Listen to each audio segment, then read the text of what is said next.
ಎಲ್ಲರಿಗೂ ನಮಸ್ಕಾರ. ನಾನು ನಿಮ್ಮ ನರೇಂದ್ರ ಎಸ್ ಗಂಗೊಳ್ಳಿ ಮಾತಾಡ್ತಾ ಇದ್ದೀನಿ. ಶ್ರೀ ಗುಡೆ ಮಹಾಲಿಂಗೇಶ್ವರ ದೇವಸ್ಥಾನ ಹೆರಂಜಾಲು. ಇತ್ತೀಚೆಗೆ ಕಾರ್ಯಕ್ರಮವೊಂದರ ನಿಮಿತ್ತ ಅಲ್ಲಿ ತೆರಳಿದ್ದಾಗ ಈ ಒಂದು ದೇವಸ್ಥಾನ ಬಹಳ ದೊಡ್ಡ ಮಟ್ಟದಲ್ಲಿ ನನ್ನನ್ನು ಆಕರ್ಷಿಸಿತು. ಹಾಗಾಗಿ ಆ ದೇವಸ್ಥಾನದ ಬಗ್ಗೆ ಒಂದು ಪುಟ್ಟ ಪರಿಚಯವನ್ನು ನಾನು ಕಂಡುಕೊಂಡಂತೆ ನಿಮ್ಮೆದುರು ಈ ಒಂದು ಪುಟ್ಟ ವಿಡಿಯೋದ ಮೂಲಕ ತೆರೆದಿಡಲಿಕ್ಕೆ ಬಯಸ್ತಾ ಇದ್ದೀನಿ. ಉಡುಪಿ ಜಿಲ್ಲೆ ಬೈಂದೂರಿನ ಹೆರಂಜಾಲಿನಲ್ಲಿ ಈ ಒಂದು ಶ್ರೀ ಗುಡೆ ಮಹಾಲಿಂಗೇಶ್ವರ ದೇವಸ್ಥಾನವನ್ನು ನಾವು ನೋಡ್ಬೋದಾಗಿದೆ. ನೀವೀಗ ಕಂಬದ ಕೋಣೆಯಿಂದ ನೇರವಾಗಿ ಒಂದು ಸುಮಾರು ಅಂದಾಜು 4 ಕಿಲೋಮೀಟರ್ ಮುಂದಕ್ಕೆ ಬಂದರೆ ರಸ್ತೆಯ ಬಲಭಾಗದಲ್ಲಿ ನಿಮಗೆ ಶ್ರೀ ಗುಡೆ ಮಹಾಲಿಂಗೇಶ್ವರ ದೇವಸ್ಥಾನದ ಗೋಪುರ ತೋರ್ತದೆ. ಆ ರಸ್ತೆಯಲ್ಲಿ ನೀವು ಒಳಗಡೆ ಪಯಣವನ್ನು ತೆಗೆದುಕೊಂಡ್ರೆ ಈ ದೇವಸ್ಥಾನ ನಿಮಗೆ ಕಾಣಸಿಗ್ತದೆ. ಆ ದಾರಿಯಲ್ಲಿ ನಾವೀಗ ಸಾಗ್ತಾ ಇದ್ದೀವಿ. ಬಹಳ ಚಂದದ ದಾರಿ.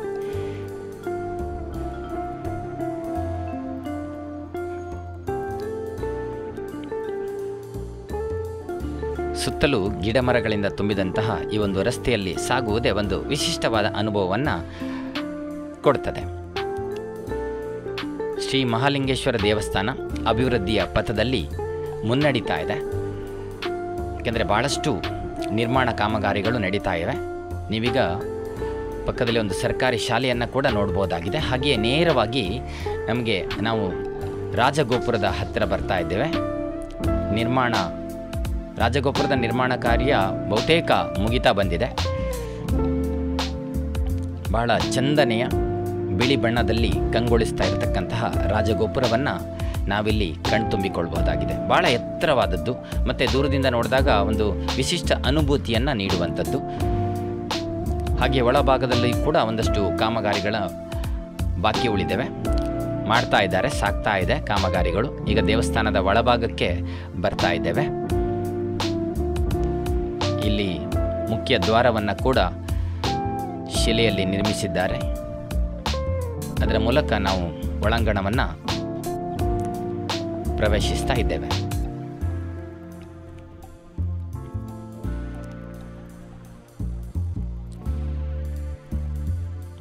ಮುಖ್ಯ ದ್ವಾರದಿಂದ ದೇವಸ್ಥಾನದ ಒಳಗಡೆ ಮತ್ತೊಮ್ಮೆ ಎಂಟ್ರಿಯನ್ನು ತೆಗೆದುಕೊಳ್ತಾ ಇದ್ದೇವೆ.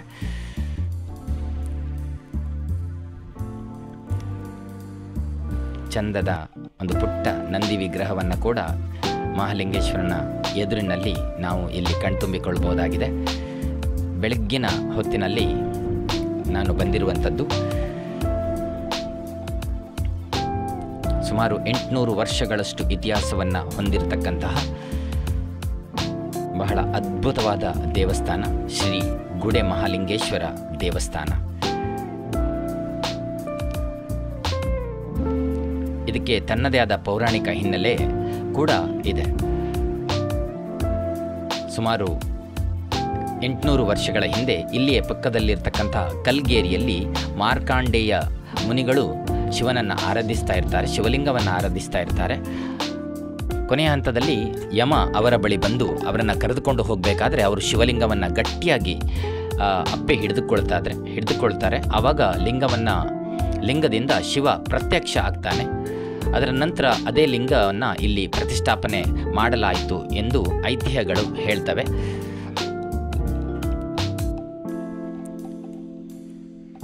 ಈಗಾಗಲೇ ಹೇಳಿದ ಹಾಗೆ ಸುಮಾರು 800ಕ್ಕೂ ಅಧಿಕ ವರ್ಷಗಳ ಪುರಾತನ ಐತಿಹ್ಯವನ್ನು ಹೊಂದಿರುವಂಥ ದೇವಸ್ಥಾನದ ದೇವರ ಬಲಭಾಗದಲ್ಲಿ ನಾವು ಗಣಪತಿಯ ಮೂರ್ತಿಯನ್ನು ಕೂಡ ನೋಡಬಹುದಾಗಿದೆ. ಬಹಳ ಚಂದದ ಮೂರ್ತಿ.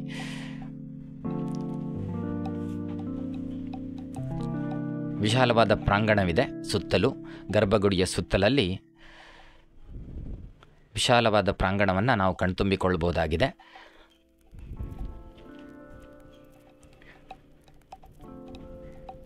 ಹಾಗೆಯೇ ಗರ್ಭಗುಡಿಯ ಎಡಭಾಗದಲ್ಲಿ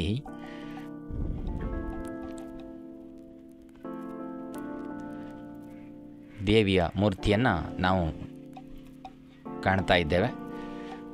ಅದರ ಕೆತ್ತನೆ ಬಹಳ ಆಕರ್ಷಣೀಯವಾಗಿದೆ.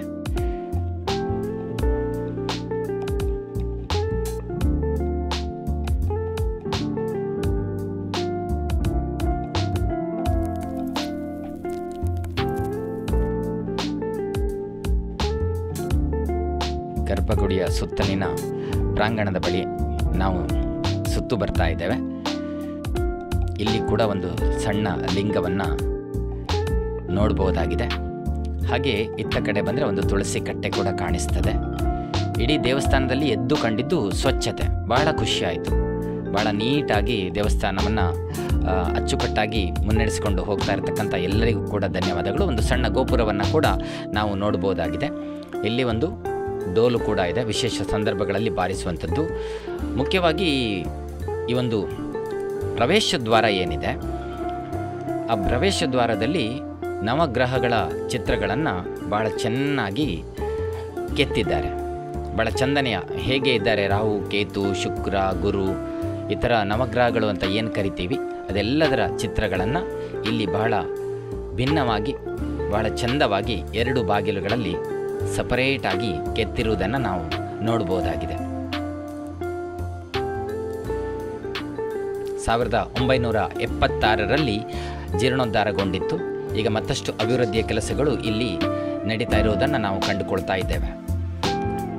ಪ್ರತಿ ವರ್ಷ ಚೈತ್ರ ಪೂರ್ಣಿಮೆಯ ಏಪ್ರಿಲ್ನಲ್ಲಿ ಇಲ್ಲಿ ದೊಡ್ಡ ಮಟ್ಟದಲ್ಲಿ ರಥೋತ್ಸವ ನಡೀತದೆ.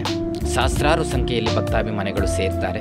ಧನುರ್ಮಾಸದಲ್ಲಿ ಮತ್ತು ಮಕರ ಸಂಕ್ರಮಣದವರೆಗೂ ಭಕ್ತಾದಿಗಳ ಸಂಖ್ಯೆ ಹೆಚ್ಚಾಗಿರ್ತದೆ ಅಂತ ಇಲ್ಲಿನ ಅರ್ಚಕರು ಅಭಿಪ್ರಾಯ ಪಡ್ತಾರೆ.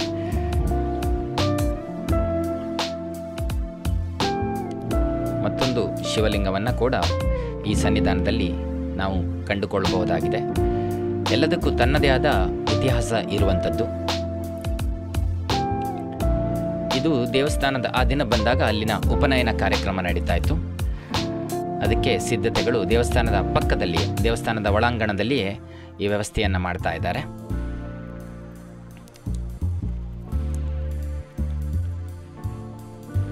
ಸೇವಾ ಕೌಂಟರ್ಗಳನ್ನು ನಿರ್ಮಾಣ ಮಾಡಲಾಗಿದೆ. ಭಕ್ತಾದಿಗಳು ತಾವು ಮಾಡಿಸುವಂಥ ಸೇವೆಗಳನ್ನು ಕೌಂಟರ್ನಲ್ಲಿ ರಿಜಿಸ್ಟರ್ ಮಾಡಿಕೊಂಡು ಸೇವೆಗಳನ್ನು ಕೂಡ ಮಾಡಬಹುದಾಗಿದೆ.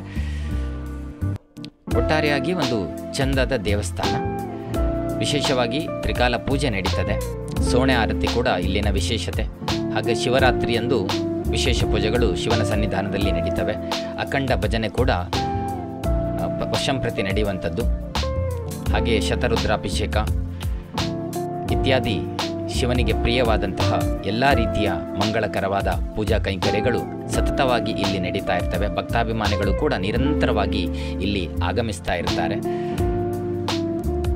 ಒಟ್ಟಿನಲ್ಲಿ ಒಮ್ಮೆ ನೋಡಿ ಧನ್ಯತೆಯನ್ನು ಅನುಭವಿಸಬೇಕಾದಂತಹ ಒಂದು ಚಂದನೆಯ ದೇವಸ್ಥಾನ ಅನ್ನೋದರಲ್ಲಿ 2 ಮಾತಿಲ್ಲ.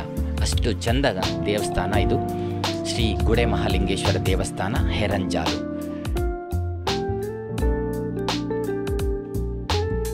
ನನಗೆ ವಿಶೇಷವಾಗಿ ಆಕರ್ಷಣೆ ನೀಡಿದ್ದೇ ಈ ಬಾಗಿಲಲ್ಲಿನ ಶಿಲ್ಪಕಲೆಗಳು, ಆ ಒಂದು ಕೆತ್ತನೆ ಭಾಳ ಖುಷಿ ನೀಡ್ತು. ಹಾಗಾಗಿ ಅದನ್ನು ಮತ್ತೆ ಮತ್ತೆ ನಾನು ಚಿತ್ರೀಕರಣ ಮಾಡ್ತಾ ಇದ್ದೀನಿ.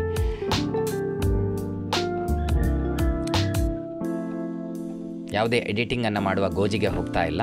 ಯಾಕೆಂದರೆ ನೇರವಾಗಿ ಏನು ಹೇಳಬೇಕು ಅಂತ ಇದ್ದೀನಿ ಅದನ್ನೇ ಹೇಳುವಂಥ ಪ್ರಯತ್ನಗಳನ್ನು ಮಾಡ್ತಾ ಇದ್ದೀನಿ. ಇದೀಗ ದೇವಸ್ಥಾನದ ಹೊರಭಾಗದಲ್ಲಿ ಕೂಡ ಸಿಮೆಂಟಿನ ಚಿತ್ತಾರದಲ್ಲಿ ನಂದಿಯ ಮೂರ್ತಿಯನ್ನು ಚಿತ್ರಿಸಲಾಗಿದೆ. ದೇವಸ್ಥಾನದ ಮೇಲ್ಭಾಗದಲ್ಲಿ ಆನೆ ಸೊಂಡಿಲೆತ್ತಿ ಹಾರವನ್ನು ಹಾಕುವಂಥ 2 ಕಡೆ ದೃಶ್ಯಗಳನ್ನು ಕೂಡ ನಾವು ನೋಡಬಹುದಾಗಿದೆ. ಅತ್ಯಂತ ವಿಶಿಷ್ಟವಾಗಿ ದೇವಸ್ಥಾನಕ್ಕೆ ಮತ್ತಷ್ಟು ಮೆರುಗನ್ನು ನೀಡುವಲ್ಲಿ ಸತತವಾಗಿ ಕಾರ್ಯನಿರತರಾಗಿದ್ದಾರೆ.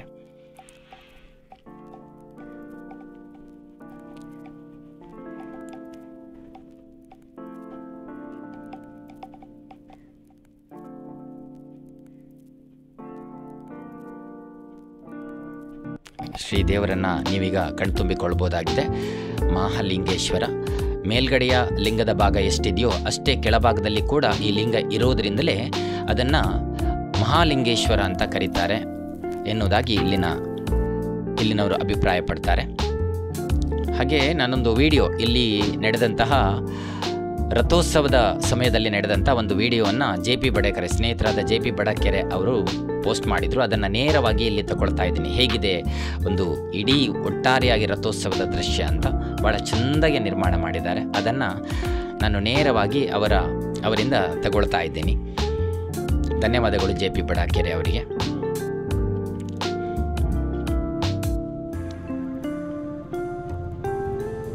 ಬಹಳ ಸುಂದರವಾದ ನೋಟವನ್ನು ನಾವಿಲ್ಲಿ ಕಣ್ತುಂಬಿಕೊಳ್ಳಬಹುದಾಗಿದೆ. ಸಹಸ್ರಾರು ಜನರು ಸೇರಿಕೊಂಡು ರಥೋತ್ಸವ ಕಾರ್ಯಕ್ರಮವನ್ನು ಬಹಳ ವಿಜೃಂಭಣೆಯಿಂದ ಪ್ರತಿ ವರ್ಷವೂ ಕೂಡ ಇಲ್ಲಿ ನಡೆಸ್ತಾ ಇದ್ದಾರೆ. ವಿಶೇಷವಾಗಿ ಸುತ್ತಮುತ್ತಲಿನಲ್ಲಿ ಶ್ರೀ ಗುಡೆ ಮಹಾಲಿಂಗೇಶ್ವರ ದೇವಸ್ಥಾನ ಬಹಳ ದೊಡ್ಡ ಮಟ್ಟದ ಪ್ರಸಿದ್ಧಿಯನ್ನು ಹೊಂದಿರುವಂಥದ್ದು. ಈ ದೇವರನ್ನು ನಂಬಿ ಬಂದರೆ ಅಂದುಕೊಂಡದ್ದೆಲ್ಲವೂ ನೆರವೇರ್ತದೆ.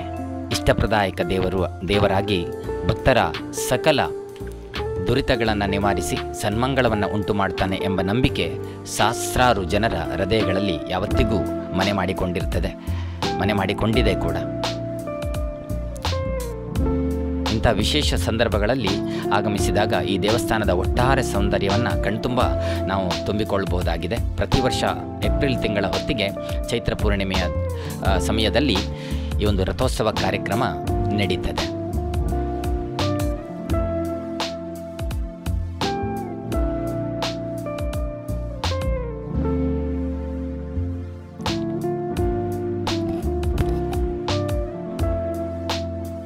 ಒಟ್ಟಾರೆಯಾಗಿ ಈ ದೇವಸ್ಥಾನವನ್ನು ನೋಡು ಬಯಸುವಂಥವರು ಉಡುಪಿ ಜಿಲ್ಲೆ ಬೈಂದೂರು ತಾಲೂಕಿನ ಕಂಬದ ಕೋಣೆಯಲ್ಲಿ ಮುಖ್ಯ ರಸ್ತೆಯಿಂದ ಹೆರಂಜಾಲಿಗೆ ಹೋಗುವ ದಾರಿಯಲ್ಲಿ ಹೊರಟರೆ ನಿಮಗೆ ಖಂಡಿತ ಈ ದೇವಸ್ಥಾನವನ್ನು ಕಣ್ತುಂಬಿಕೊಳ್ಳಬಹುದಾಗಿದೆ. ದೇವಸ್ಥಾನವನ್ನು ನೋಡಿ ದೇವರನ್ನು ದರ್ಶಿಸಿ ಧನ್ಯತೆಯನ್ನು ಅನುಭವಿಸಬಹುದಾಗಿದೆ. ನಮಗೆ ದೇವಸ್ಥಾನದ ಹೊರಗಡೆ ಇರುವಂಥ ಕೆರೆಯನ್ನು ನೋಡ್ತಾ ಇದ್ದೀವಿ. ಇದಕ್ಕೂ ಕೂಡ ಇದರದ್ದೇ ಆದ ಇತಿಹಾಸವನ್ನು ಈ ಕತೆ ಹೇಳ್ತದೆ, ಈ ಕೆರೆ ಹೇಳ್ತದೆ. ಹಾಗೆಯೇ ಈ ಪಕ್ಕದಲ್ಲಿ ನಾವೀಗ ಏನು ರಥೋತ್ಸವವನ್ನು ನೋಡಿದ್ರಿ ಅದಕ್ಕೆ ಸಂಬಂಧಪಟ್ಟಂತಹ ರಥವನ್ನು ಇಲ್ಲಿ, ರಥದ ಬೇಸ್ ಅಂತ ಏನು ಕರಿತೀರಿ, ಅದನ್ನು ಇಲ್ಲಿ ಇಟ್ಟಿರ್ತಾರೆ. ಇದೇ ರಥೋತ್ಸವ, ಇದೇ ರಥೋತ್ಸವದಂದು ಬಳಕೆಯಾಗುವಂಥದ್ದು. ಅತ್ಯಂತ ಸೂಕ್ತವಾದ ರಕ್ಷಣೆಯಲ್ಲಿ ಇದನ್ನು ಕಾಪಿಟ್ಟಿದ್ದಾರೆ. ಹಾಗೆ ಪಕ್ಕದಲ್ಲಿ ಒಂದು ಸಣ್ಣ ಗುಡಿಯನ್ನು ಕೂಡ ನಾವು ನೋಡಬಹುದಾಗಿದೆ. ಒಟ್ಟಾರೆಯಾಗಿ ಒಂದು ಅದ್ಭುತವಾದ ಅನನ್ಯ ಅನುಭವವನ್ನು ಈ ದೇಗುಲ ನೀಡುವುದರಲ್ಲಿ ಸಂದೇಹವೇ ಇಲ್ಲ. ಬೈಂದೂರಿನ ಕಡೆ ಬಂದವರು ಒಮ್ಮೆ ಇತ್ತ ಕಡೆ ಬಂದು ಹೆರಂಜಾಲಿನ ಶ್ರೀ ಗುಡೆ ಮಹಾಲಿಂಗೇಶ್ವರನ ಸನ್ನಿಧಾನದಲ್ಲಿ ಬಂದು ಧನ್ಯರಾಗಿ ಎಂದು ಈ ಮೂಲಕ ವಿನಂತಿ ಮಾಡಿಕೊಳ್ತಾ ಇದ್ದೀನಿ. ಎಲ್ಲರಿಗೂ ಶುಭವಾಗಲಿ. ಧನ್ಯವಾದಗಳು.